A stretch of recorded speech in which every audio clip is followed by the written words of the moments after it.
Welcome to Relax with Reddit. Today's sub, NoSleep. I found a USB stick the long face. About a week ago I found a USB stick on the way to a PC repair business where I work part-time. It looked really standard, just a small metal box. I only saw it because the sun reflected off the case. For a second I thought that the pavement had just erupted into light. Anyway, I decided to take it to the police station after work, but of course, because I work with computers, the temptation to look at the contents was too much. There were a few folders with incomprehensible names, and 3 others: case notes, training, and emails. There were about 100 emails, mostly unconnected, but a few were really interesting. Usually, I wouldn't go snooping through such private information, but I felt such a strange urge. In the end, I kept it. I think I'm going to hand it in to the police still. Sometime in the future, I'm going to share with you the more interesting emails, ordered and formatted, where appropriate, for easier reading, and maybe you can help me decide what to make of it. From Matthew Howard. Subject: Rebecca. Hey Dan, how's it going? I know we haven't spoken lately. I've been busy with uni and there's some drama been going on in my family, and I've basically had no time. Sorry about that. I'm emailing because I need some advice. What's with the fucking Hotmail account, by the way? It's about Becky, of course. You helped me out so much going through all that shit with her. I still think about her practically every day, but I've taken your advice. It's been difficult avoiding contact, but I've managed. Okay, I still have her number even though she deleted mine, but I blocked her on Facebook and all that other stuff. Well, until she fucking emailed me yesterday. She needs help. It's about John, the new guy. I want to punch his head in. She seems really upset. Should I reply? Thanks, Matt. From Dandman. Subject: No, Matt, no lol. Doesn't matter why. You don't talk to her bitch until at least a year after, okay? Good luck, Dan. From Becky. Subject: Hey Matt, we need to talk. Matt, I hope life is treating you well. It's been a while, huh? Any girls in your life? The past week I've been thinking about you a lot. I remember the moment when you said that you never want to speak to me again so clearly. I didn't mean to hurt you like that. I know my old address is blocked. I made this one to contact you. If it's okay, can we talk? John has been acting weird and I need some help. I'm asking you because, well Matt, to tell you the truth, I'm getting scared of John and you are the last guy I've been close to other than him for a while. And I don't want to tell my friends because they might judge him. Am I becoming a stereotype? Okay, if you don't immediately want to delete this email, please keep reading and I'll explain. But if you want, continue to ignore me and I will understand. And I really will never to try and contact you again. Last month John tidied up the bathroom. Sounds stupid, I know, but he really went at it. I went in there and it was spotless. The surfaces gleamed. He'd put some sort of freshener down, and everything was exactly in its right place. You know how much stuff I have? We can't fit both our toothbrushes in the cupboards, so we lay them down by the sink. They were parallel to each other, completely straight, completely aligned. I was a bit freaked out, but I was also proud. You know, he just acted nonchalant, like it was nothing. Soon the rest of the house is super tidy.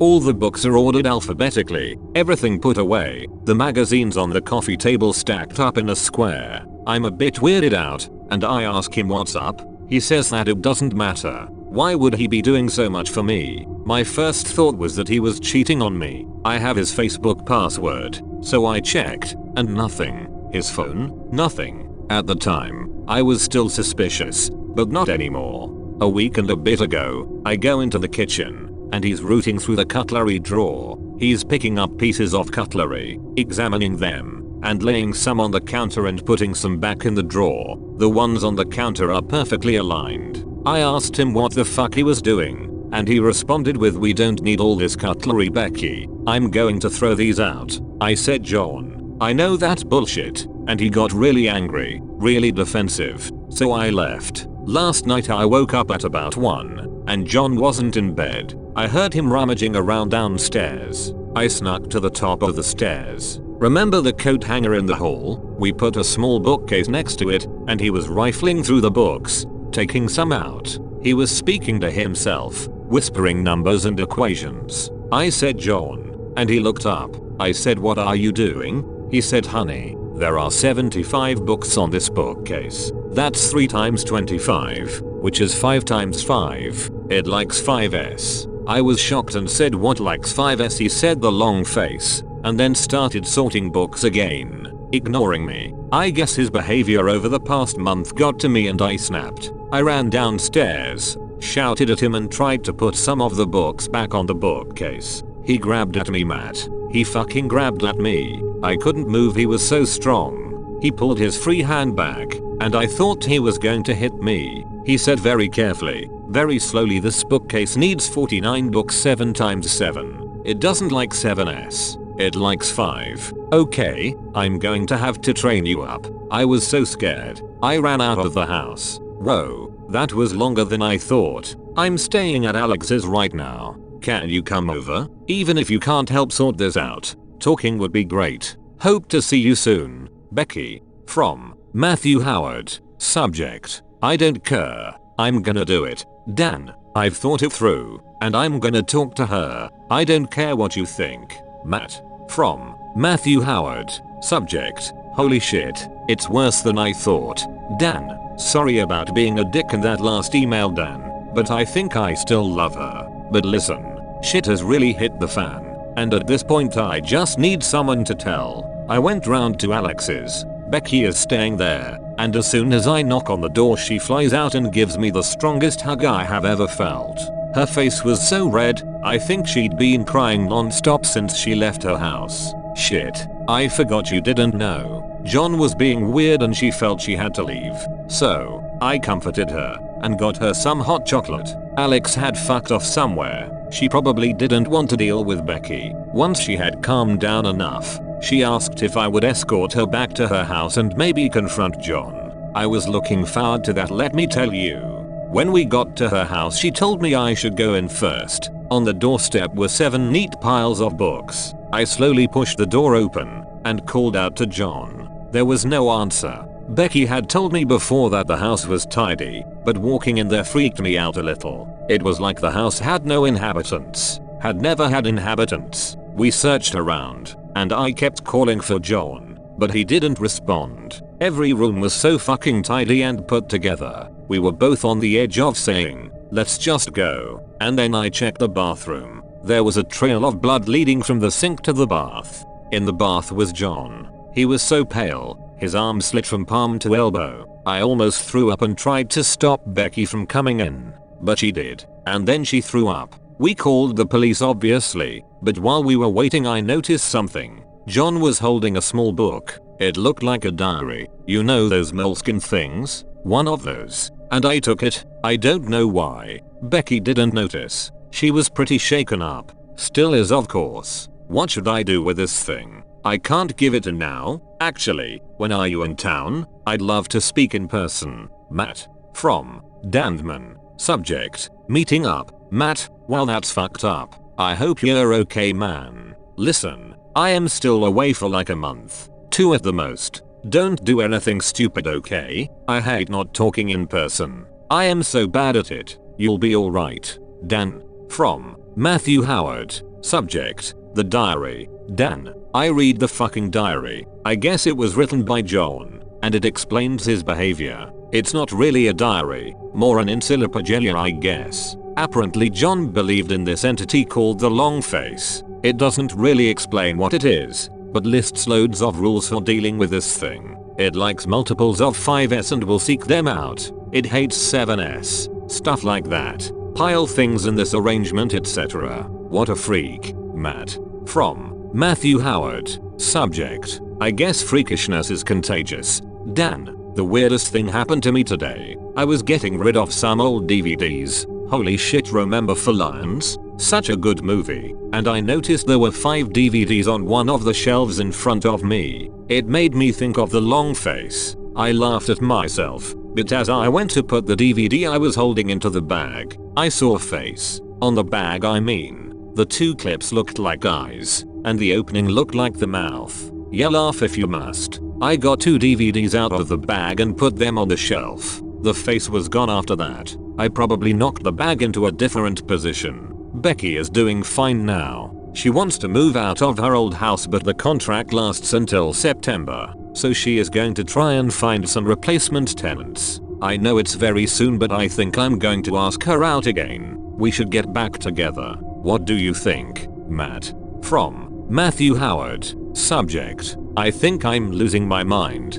Dan. Becky said yes. I took her to that Italian place you love and we pretended it was our first ever date. It was great. But listen, this long face stuff is freaking me out. I keep seeing it everywhere. I'll be walking along and a car will pass, and the front of it will look like a face. I keep seeing faces in the froth of my coffee, in the shapes that buildings make. I'm going to make a confession to you, Dan. I've started counting things. The books and DVDs first, then cutlery. I think it's because I heard that John counted this stuff too. Everything has to be in multiples of 7. If they aren't, or even worse, if I see a multiple of 5, I see more faces. And each face I see looks angrier and angrier. As I'm typing this, I can see the speakers as eyes, the keyboard as a mouth. I know this bullshit is all in my head, but I can't help it. I'm having problems sleeping. Matt.